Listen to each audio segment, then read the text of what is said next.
Imagine waking up as a queen, only to be dragged from your castle accused of deadly witchcraft by the sun. You helped raise your world crumbling in an instant of betrayal and greed. Chapter 1.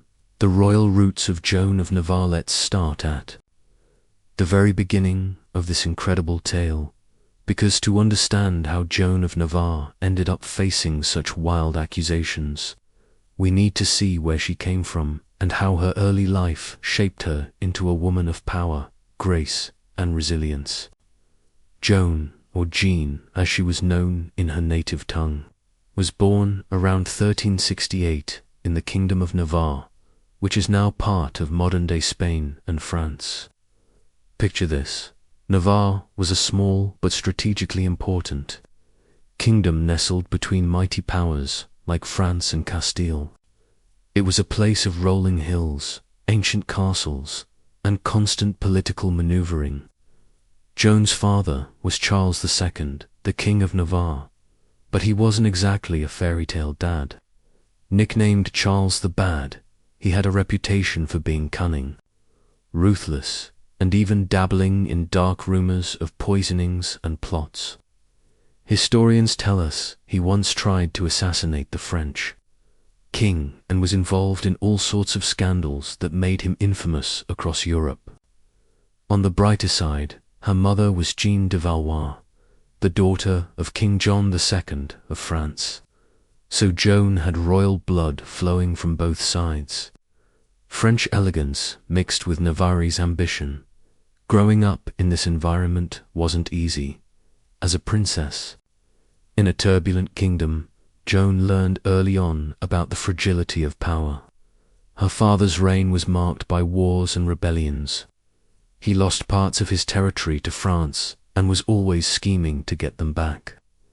Imagine being a little girl in a court where alliances shifted like the wind, and your family's survival depended on smart marriages and clever diplomacy.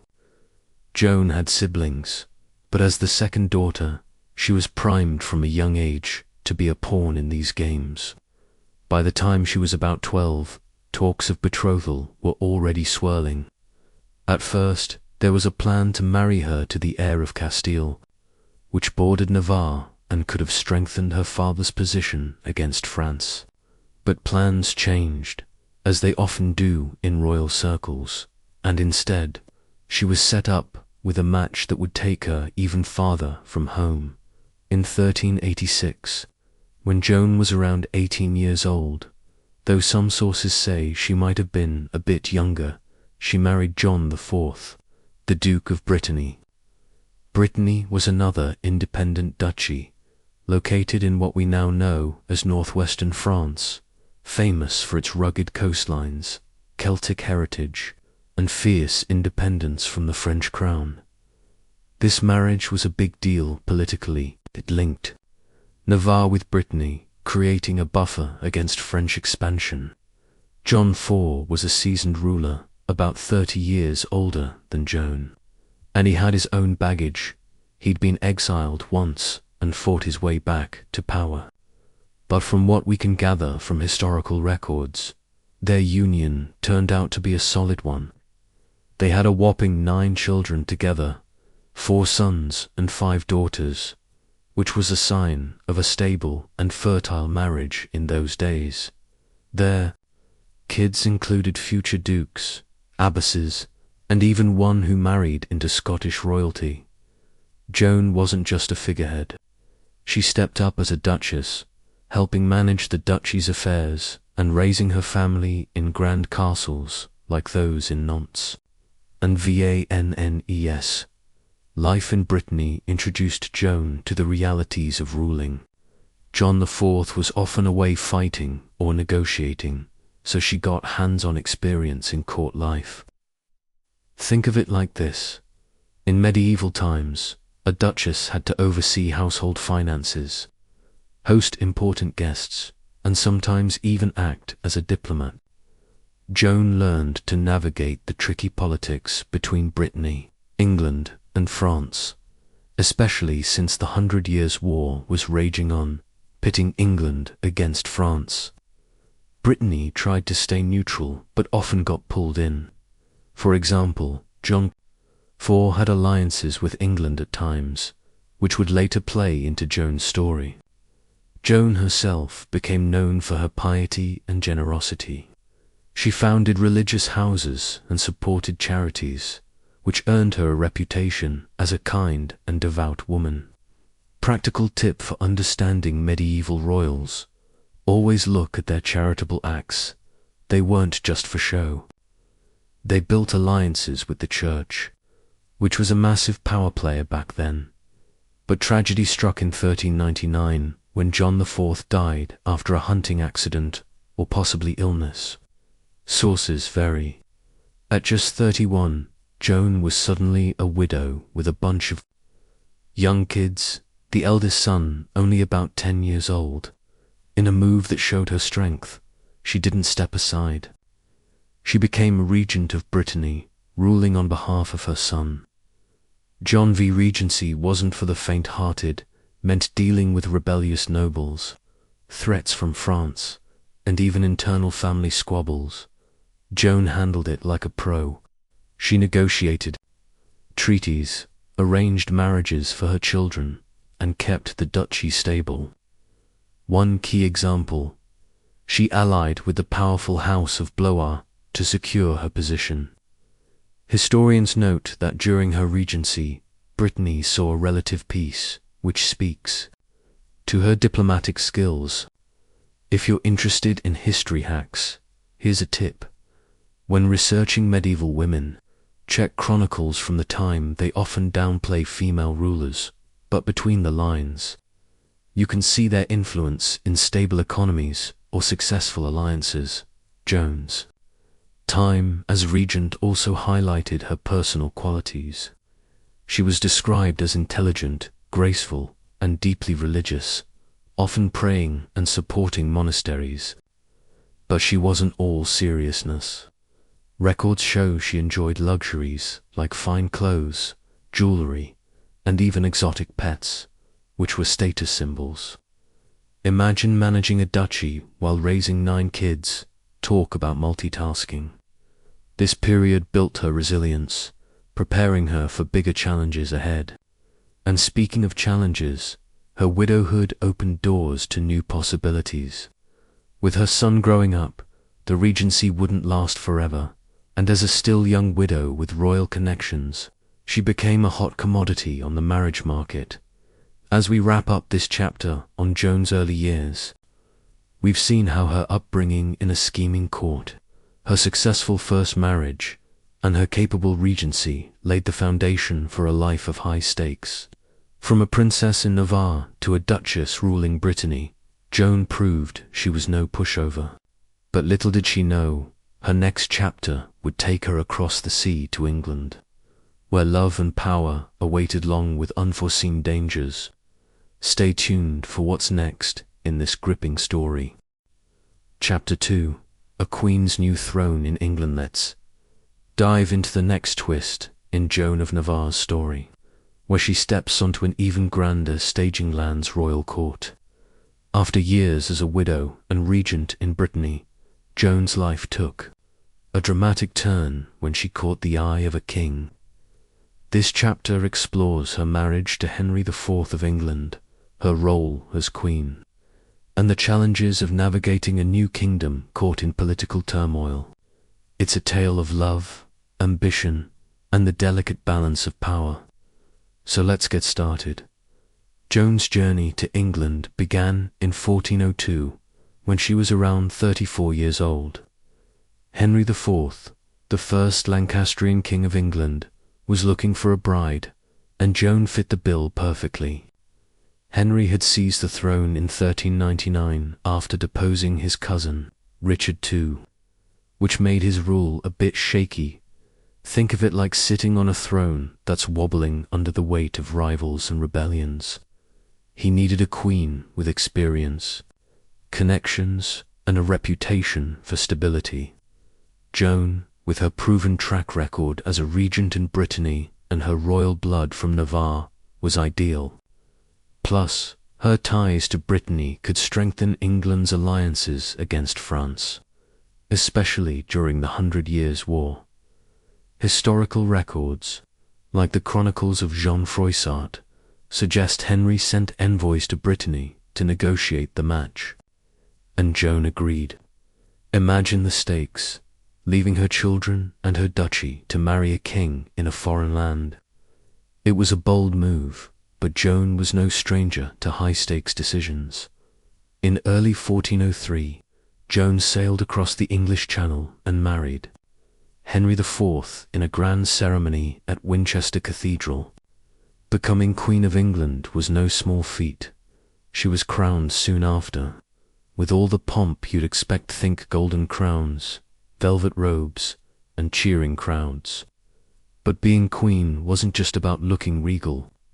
Joan had to navigate a court filled with ambitious nobles, many of whom weren't thrilled about a foreign queen. England was a mess when she arrived. Henry faced rebellions from the Welsh, led by Owain Glyndwr, and northern lords like the Percy family, who felt cheated after helping him take the throne. Joan's job was to support Henry while carving out her own space in this chaotic world.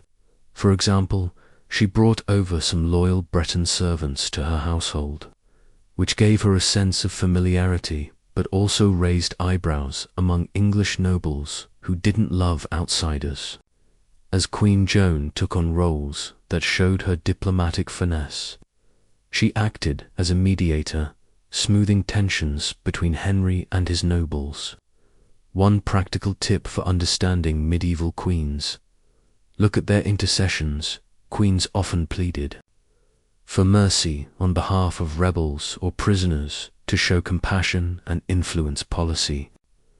Joan did this several times, like when she intervened to calm disputes between Henry and his stepson, John V of Brittany. She also managed her own estates, or dower lands, which gave her financial independence. These lands, scattered across England, brought in hefty incomes. Think thousands of pounds in medieval money, enough to fund her own court and charities. Records from the pipe rolls show she was meticulous about her finances, ensuring her household ran smoothly. If you're diving into history, checking financial records like these can reveal how much power a queen really had.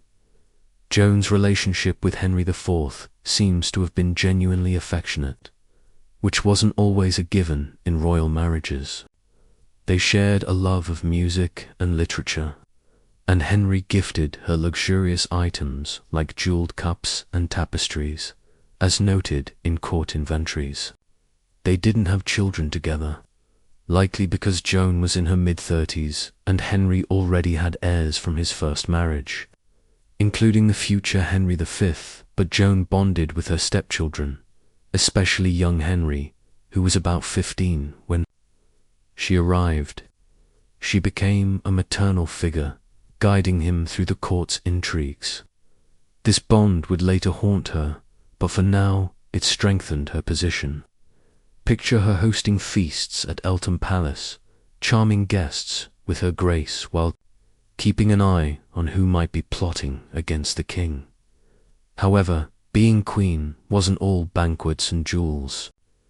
England's political instability meant Joan had to tread carefully. The country was broke from wars, and Henry's health was failing. He suffered from a mysterious illness, possibly leprosy or a skin condition that left him weak. Joan often acted as a caretaker, which added to her workload. She also faced xenophobia. Some chroniclers, like Thomas Walsingham, grumbled about her Breton entourage, calling them a drain on resources. This wasn't just petty gossip, reflected tensions over foreign influence in a kingdom already on edge.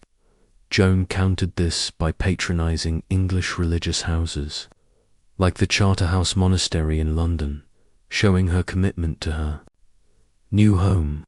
A history hack: when studying queens, look at their patronage. It's a window into how they built loyalty and softened criticism. By 1413, Joan's life as queen was about to change again. Henry IV's health deteriorated, and he died that year, leaving the throne to his son, Henry V, Joan's stepson. At 45, Joan became the Dowager Queen, a respected but less powerful role. She kept her dower lands and lived comfortably in palaces, like Havering-Ottobauer, but her influence at court waned as Henry V, a young and ambitious king, took charge. This shift set the stage for darker days ahead, as Joan's wealth and foreign roots would soon make her a target in a kingdom hungry for scapegoats. As we close this chapter, Joan's time as England's queen shows her as a savvy, adaptable woman who turned challenges into opportunities. From a foreign duchess to a beloved queen, she mastered the art of survival in a turbulent court. But the winds of fortune were about to turn against her, pulling her into a scandal that would shake her world. Stay tuned for the next chapter, where things take a dramatic and dangerous turn. Chapter 3: Shadows of Suspicion. Now we step into a darker chapter of Joan of Navarre's story, where whispers and mistrust begin to cloud her life as England's Dowager Queen. After Henry IV's death in 1413, Joan's world shifted dramatically. No longer the reigning queen, she faced new challenges in a court ruled by her stepson, Henry V. This chapter dives into the growing tensions, political scheming, and early rumors that set the stage for her shocking downfall. Let's explore how Joan's once secure position started to crumble at around 45 years old. Joan transitioned into her role as Dowager Queen with grace but less power. She lived in fine palaces like Havering-Ottobauer and Leeds Castle, supported by her substantial dower lands, which brought in enough income to maintain a lavish lifestyle. Think sprawling estates and a retinue of loyal servants. Joan wasn't struggling. But Henry V, now king, was a warrior with big plans. Known for his victories in the 100 Years' War, like the Battle of Agincourt in 1415, he was laser-focused on conquering France. This left little room for Joan's influence at court. Historical records, like the patent rolls, show she still held status, attending ceremonies and managing her estates, but she was no longer a central figure in royal decisions. Trouble started brewing as England's war efforts drained the treasury. Henry V needed money, lots of it, to fund his campaigns. Joan's wealth, tied to her dower lands, began to look like a tempting target. Meanwhile, her foreign background stirred suspicion. As a Navarrese-born queen with Breton ties, she was an outsider in a kingdom growing paranoid about enemies within and without. The war with France made anything foreign suspect, and Joan's past alliances with Brittany, which sometimes leaned toward France, didn't help. Chronicles from the time, like those by Adam of Usk, hint at growing unease about her influence. Even though she'd been a loyal stepmother to Henry V, rumors also started swirling about Joan's piety. She was deeply religious, often funding monasteries and praying fervently. But in medieval Europe, intense devotion could be twisted into something sinister. Some began whispering about her unnatural influence over the court, planting seeds of doubt. For example, her Breton servants, still part of her household, were seen as a clique, fueling gossip about secret agendas. A history tip when studying medieval scandals: check court records and chronicles for biased language terms like foreign or mystical. Often signal smear campaigns. Joan kept a low profile, focusing on her estates and family ties, like arranging marriages for her children in Brittany. But the political climate was turning against her. Henry V's advisors, hungry for funds and eager to prove their loyalty, started eyeing her wealth. These tensions were like storm clouds gathering, setting the stage for a betrayal that would rock Joan's world. As we wrap this chapter, Joan's life as Dowager Queen shows a woman trying to maintain dignity in a shifting world. But suspicion and greed were closing in, ready to pull her into a scandal that would test her strength. Stay tuned for the next chapter, where things take a shocking turn. Chapter 4.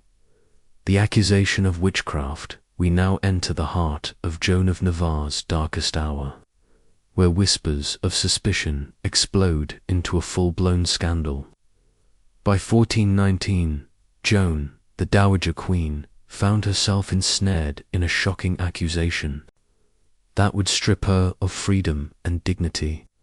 This chapter uncovers the moment she was branded a witch, the motives behind the charge, and how this betrayal unfolded in a kingdom gripped by fear and ambition.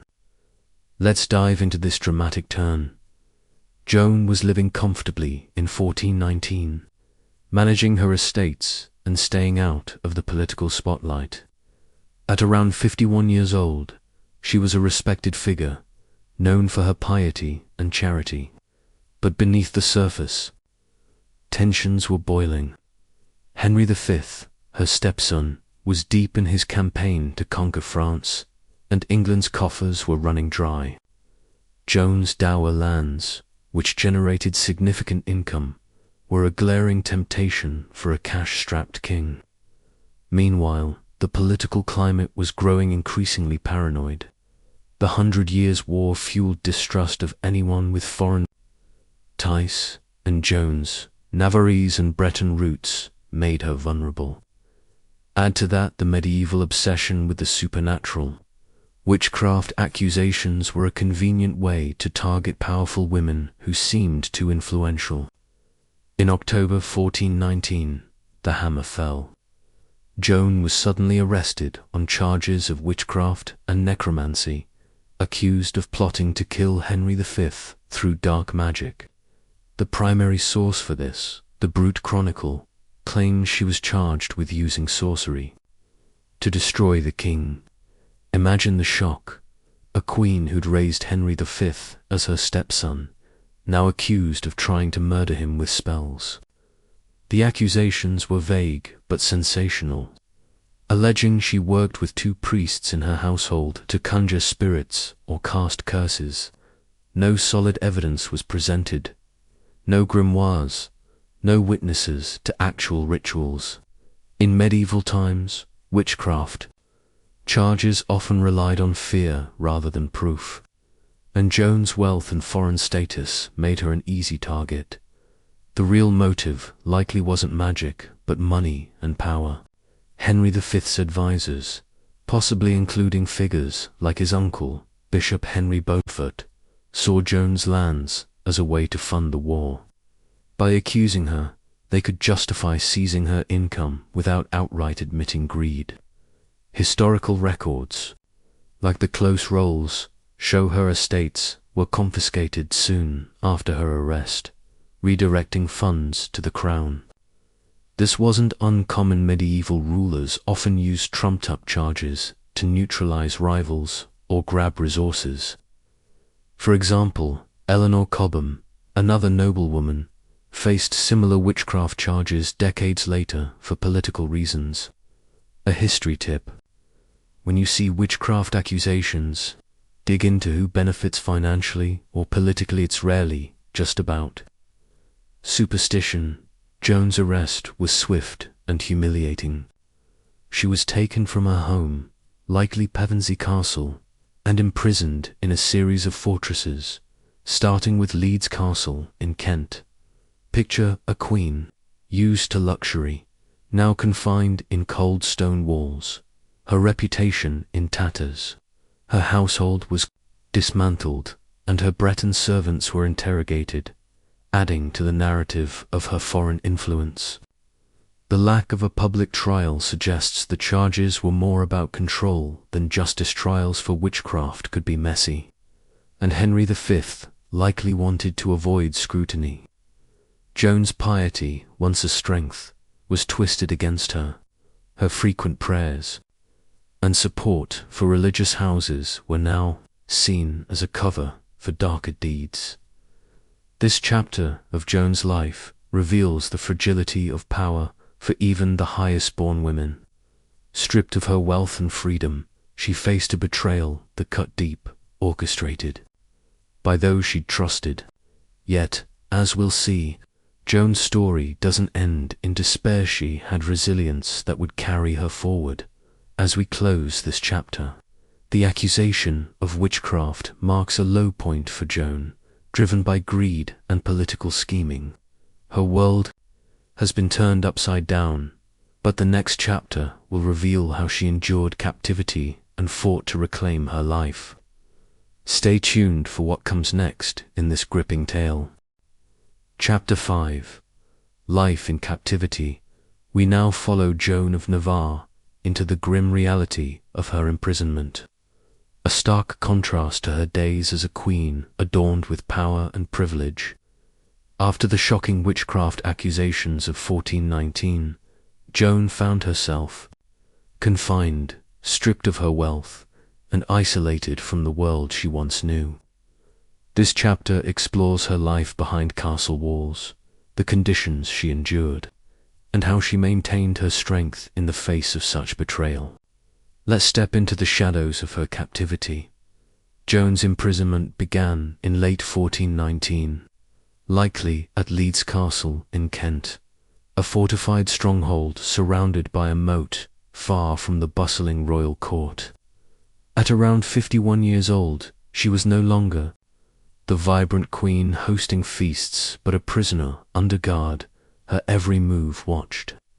Historical records, like the Exchequer rolls, indicate she was later moved to other castles, including Pevensey and Nottingham, each chosen for security rather than comfort.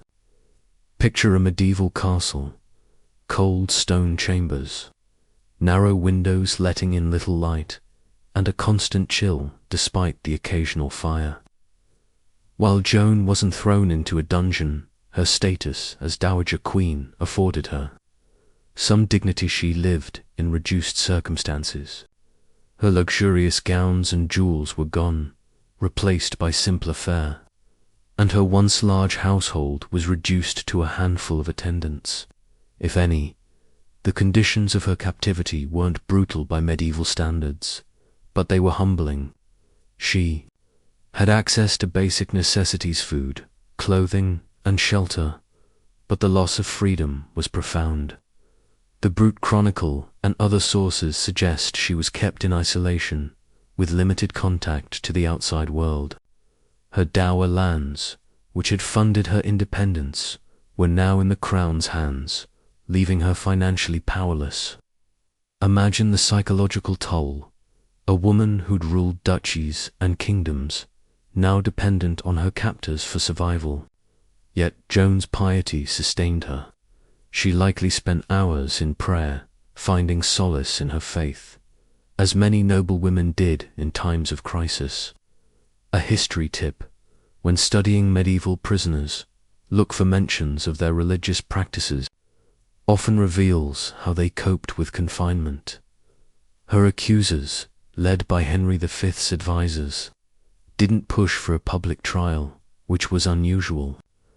Witchcraft cases often ended in dramatic executions, like burnings, but Joan's royal status made that risky. Instead, the goals seemed to be containment, keeping her out of the way while the Crown profited from her confiscated estates. The lack of evidence against her, as noted in sparse court records, suggests the charges were a political maneuver. For example, no specific spells or artifacts were ever documented. Unlike other witchcraft cases of the era, such as that of Marjorie Germain years later, this silence speaks volumes. Joan's crime was her wealth and vulnerability as a foreign-born queen. Despite the isolation, Joan wasn't entirely forgotten. Her children in Brittany, particularly her son, John V, now Duke, likely sent pleas or inquiries, though distance and politics limited their influence. Some English nobles, loyal to her late husband, Henry IV, may have quietly sympathized, but none dared challenge Henry V openly. Joan's resilience shone through in small ways. She maintained her dignity, refusing to confess to crimes she didn't commit. A practical tip for understanding medieval captivity: check financial records like wardrobe accounts. They often show what prisoners were given, revealing their status. For Joan, these records indicate she received modest allowances for clothing and food, enough to survive, but not thrive. This period tested Joan's spirit, yet she endured, holding on to hope and faith in a system that had turned against her. Her captivity wasn't just a personal ordeal. It reflected the era's harsh treatment of powerful women who became inconvenient. As we'll see, her story takes another turn as political tides shift as we close this chapter. Joan's life in captivity reveals her strength in the face of betrayal and loss. Locked away, she clung to her faith and dignity, waiting for a chance to reclaim her freedom. The next chapter will uncover how those tides began to change, bringing new hope for Joan. Stay tuned for what's next. Chapter 6. The winds of change. As Joan of Navarre languished in captivity, the world outside her prison walls was shifting in ways that would soon alter her fate.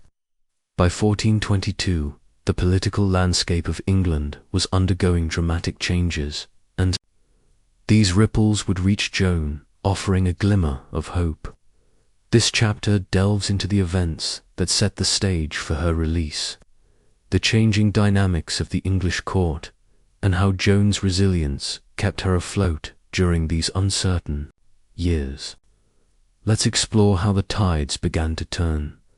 Joan had been imprisoned since 1419, enduring nearly 3 years of confinement by early 1422. At around 54 years old, she remained a figure of quiet strength, confined in castles like Pevensey or Nottingham, far from the royal court. Meanwhile, England was in upheaval. Henry V, the king who'd allowed her arrest, was at the height of his conquests in France, securing victories and even marrying Catherine of Valois, strengthening his claim to the French throne. But his relentless campaigning took a toll. In August 1422, Henry V fell ill, likely dysentery, and died unexpectedly at the age of 35. His death was a seismic shock, leaving England with a 9-month-old heir, Henry VI, and a power vacuum that changed everything. The death of Henry V shifted the court's priorities.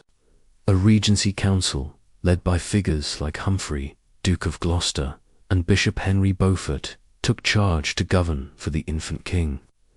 This new leadership had different agendas, and Joan's imprisonment, once a convenient way to seize her wealth, began to look like a liability. Her confiscated dower lands were still funding the crown, but keeping a dowager queen locked up on flimsy charges was starting to raise questions. Historical records, like the council minutes, show no new accusations against Joan after 1419, suggesting the witchcraft charges were losing steam. A history tip: when studying medieval politics, look at shifts in leadership. New rulers often revisit old decisions to distance themselves from past controversies. Joan's foreign connections also played a role. Her son, John V of Brittany, was now a powerful duke, and his diplomatic ties with England were valuable, especially as the war with France dragged on.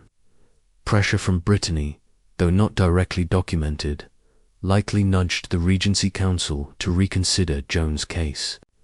Keeping her imprisoned risked alienating an ally. Plus, the lack of a trial or concrete evidence made the accusations harder to justify over time. Medieval chroniclers, like those in the St. Albans Chronicle, barely mention Joan's case after 1420, indicating it was no longer a hot topic, a sign that public and courtly interest had waned.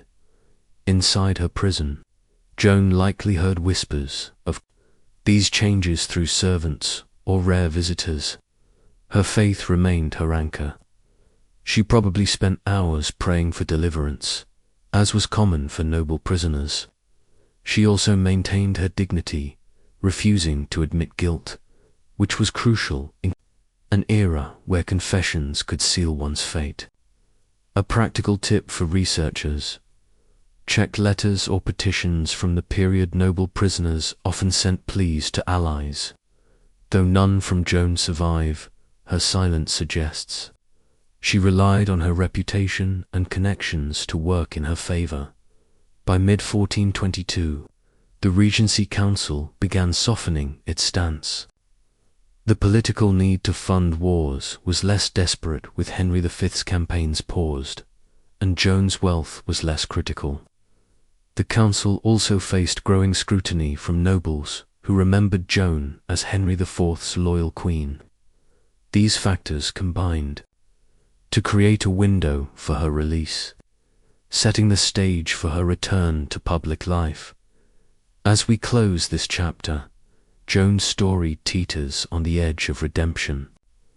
The death of Henry V and the shifting priorities of the Regency Council opened a path for her freedom, proving that even in the darkest times, change could come. The next chapter will reveal how Joan reclaimed her place in the world and what her life looked like after captivity. Stay tuned for this remarkable comeback. Chapter 7: The Road to Freedom. Joan of Navarre's story now reaches a turning point, where the shadows of captivity begin to lift. After nearly 3 years imprisoned on false witchcraft charges, Joan's fortunes shifted in 1422 as England's political landscape changed. This chapter explores her release from confinement, the restoration of her status, and how she navigated the delicate process of reclaiming her life. Let's dive into Joan's journey back to freedom. By mid-1422, Joan was around 54, still confined, in a castle likely Pevensey or Nottingham under the weight of the 1419 accusations. The death of her stepson, Henry V, in August 1422 had thrown England into a regency for the infant Henry VI, and the new council, led by figures like Humphrey, Duke of Gloucester, faced mounting pressure to resolve Joan's case. The witchcraft charges, always thin on evidence, were becoming an embarrassment. No trial had been held, and chronicles, like the Great Chronicle of London, barely mention the accusations after 1420, suggesting they'd lost credibility. A history tip: when studying medieval releases, check council records decisions like Joan's often reflect pragmatic politics rather than justice. Joan's release was formalized in July 1422. As recorded in the patent rolls, the council issued an order freeing her, likely influenced by diplomatic ties with her son, John V of Brittany, and the need to avoid alienating nobles loyal to her late husband, Henry IV. Her dower lands, seized to fund Henry V's wars, were partially restored, giving her back some financial independence. Imagine the moment: Joan stepping out of a cold castle into sunlight, her status as Dowager Queen reaffirmed, but her trust in the court shaken. She wasn't fully exonerated.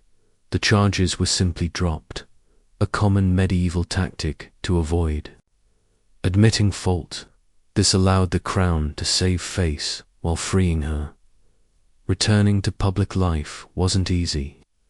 Joan moved to palaces like Havering Attabor, resuming her role as a respected widow.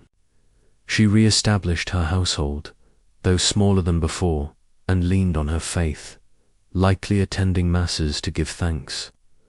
Her actions show resilience. She didn't retreat into bitterness, but focused on rebuilding. For example, she resumed patronage of religious houses, like the Carthusian monastery at Sheen, reinforcing her pious image. A practical tip: when researching medieval women's recoveries, look at their charitable acts. They often used them to rebuild alliances and public favor. Joan's release marked a quiet victory, but it came with scars. Her wealth was diminished, and her reputation, though intact among allies, carried the stain of the accusations. Yet she stood tall, ready to reclaim her place in a changed England. As we close this chapter, Joan's freedom shows her enduring strength and the power of political shifts. Her return to court life sets the stage for her final years, where she'd redefine her legacy. Let's move forward to see how she did it. Chapter 8. Rebuilding a legacy with her freedom restored. Joan of Navarre faced the challenge of rebuilding her life in a kingdom that had once branded her a witch. Now in her mid-50s, she was no longer a central figure at court but a dowager queen determined to leave a lasting mark. This chapter explores how Joan spent her final years, restoring her reputation, reconnecting with family, and securing her legacy through faith and diplomacy. Let's see how she reshaped her story. After her release in 1422, Joan settled into a quieter life, primarily at Havering-Otterbower and other royal manors. Her dower lands, though partially returned, gave her enough income to maintain a dignified household, but she was careful to avoid political entanglements. England, under the regency for young Henry VI, was fraught with rivalries among nobles like Gloucester and Cardinal Beaufort, and Joan wisely stayed on the sidelines. Historical records, like the Pipe Rolls, show she managed her estate sufficiently, ensuring financial stability. Picture her overseeing accounts, hosting modest gatherings, and focusing on her spiritual life. Prayer and charity were her anchors. Joan leaned heavily into her pious reputation to rebuild her image. She increased her support for religious institutions, notably the Charterhouse at Sheen and Sion Abbey, both prestigious monasteries. These acts weren't just devout, they were strategic, signaling her loyalty to England and erasing the taint of witchcraft. For example, her donations to Sheen included funds for masses in her name, ensuring her legacy was tied to faith, not scandal. A history tip: when studying medieval women's legacies, examine their wills or donations. They often reveal how they shaped their posthumous image. Family also played a key role. Joan maintained ties with her children in Brittany, especially her son, John V, now a key player in European politics. Letters, though few survive, suggest she advised on Breton affairs, leveraging her experience as a former regent. She also connected with her stepchildren, like Henry VI's mother, Catherine of Valois, fostering family bonds despite past betrayals. These relationships helped her stay relevant, even in semi-retirement. Imagine her writing letters, balancing maternal care with diplomatic finesse, all while navigating England's tense court. Joan's health began to decline by the late 1420s as she approached 60, yet she remained active, attending court events sparingly and focusing on her spiritual preparations. Her resilience shone through she'd survived betrayal, imprisonment, and loss, emerging as a figure of quiet dignity. By living simply but purposefully, she ensured her story wasn't defined by the 1419 accusations but by her strength and grace. As we close this chapter, Joan's efforts to rebuild her legacy show a woman who turned adversity into opportunity. Her focus on faith and family laid the groundwork for how history would remember her. The next chapter will explore her final days and the mark she left on England. Stay tuned for the conclusion of her remarkable tale. Chapter 9. The twilight years as Joan of Navarre entered her final years. She carried the weight of a life filled with triumphs and trials. Now in her late 50s and early 60s, she lived quietly but with purpose, focusing on securing her legacy and preparing for the end. This chapter explores Joan's twilight years, her reflections on a turbulent past, and how she shaped her final days in a kingdom that had both crowned and betrayed her. Let's walk through the closing moments of her remarkable life. By the late 1420s, Joan was settled in her estates, primarily at Havringottebauer, far from the political storms of the English court. At around 60, her health was weakening, a common reality for medieval nobles who survived into their later years. Historical records, like the Exchequer rolls, show she maintained a modest but comfortable household, supported by her partially restored dower lands. These funds allowed her to live with dignity, though not the opulence of her days as queen. Picture her in a quiet manner, surrounded by a small retinue, spending her days in prayer and reflection. Her deep faith remained her cornerstone, guiding her through the scars of imprisonment and false accusations. Joan's focus turned to her spiritual legacy. She increased her patronage of religious houses, particularly Sion Abbey and the Charterhouse. At Sheen, where she funded prayers and masses for her soul and her late husband, Henry IV. These acts were more than pious gestures, they were a way to cement her image as a devout queen, overshadowing the 1419 witchcraft scandal. Medieval wills often reveal such priorities, and while Joan's will doesn't survive, her donations suggest she was preparing for eternity, a common practice for nobles of the time. A history tip when researching medieval figures: look at their religious endowments. They often show how they wanted to be remembered.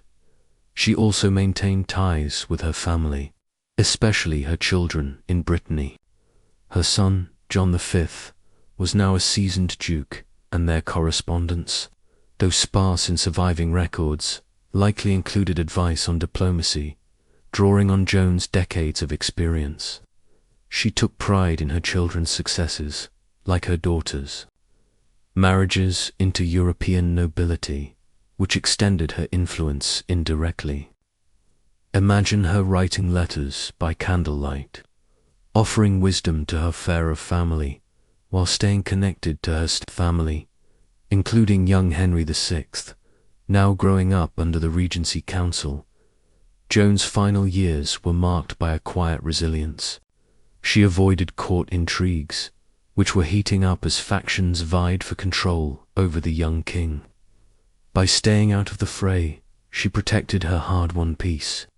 Her life, once defined by grand titles, Duchess of Brittany, Queen of England now, centered on personal fulfillment and spiritual readiness. Yet, the memory of her imprisonment lingered, a reminder of how quickly fortune could turn as we close this chapter. Joan's twilight years paint a picture of a woman at peace with her past, focused on faith and family. Her strength carried her through a life of highs and lows, setting the stage for her final farewell. Let's move to the last chapter to see how her story ends. Chapter 10. A Queen's lasting echoes. We've reached the final chapter of Joan of Navarre's extraordinary journey, where her life draws to a close, leaving behind a legacy that echoes through history. This chapter explores her death, the impact she left on England and beyond, and how her story challenges our understanding of medieval women. Let's honor Joan's final moments and the mark she made on a turbulent world. Joan passed away on July 9th, 1437, at Havering, likely around the age of 69. Historical records, such as the close rolls, confirm her death, but offer few details, typical of the era's sparse documentation for women, even queens. Her health had been declining, and she likely died peacefully, surrounded by a small household and perhaps a priest. Given her deep faith, her burial was modest, likely at Canterbury Cathedral alongside her husband, Henry IV. Though no elaborate tomb survives a contrast to her once grand status. Imagine her final moments, a woman who'd faced betrayal, imprisonment, and exile, now at rest, her life a testament to resilience. Joan's legacy is complex. As Duchess of Brittany, Queen of England, and Dowager Queen, she navigated some of the most powerful courts in Europe, shaping politics through diplomacy and motherhood. Her regency in Brittany stabilized the duchy, and her marriage to Henry IV strengthened England's alliances. Yet, the 1419 witchcraft accusations nearly erased her achievements, highlighting the vulnerability of even the most powerful women in a male-dominated world. Her survival and restoration show her strength. She outlived the scandal, reclaiming her dignity through faith and charity. For example, her support for monasteries like Sion Abbey ensured prayers were said for her soul, a lasting spiritual footprint. Her story also resonates beyond England. In Brittany, her children carried forward her Navarrese bloodline, influencing European politics for generations. Her son, John V, and his heirs maintained Brittany's independence, partly due to Joan's early guidance. In England, her role as stepmother to Henry V and grandmotherly figure to Henry VI left subtle marks on the Lancastrian dynasty, even if history often overlooked her. A history tip: when studying medieval women, look beyond chronicles to family lineages. Their influence often lives on through descendants. Joan's life challenges us to rethink medieval queenship. She wasn't just a consort or victim. She was a strategist, survivor, and devout leader who turned adversity into opportunity.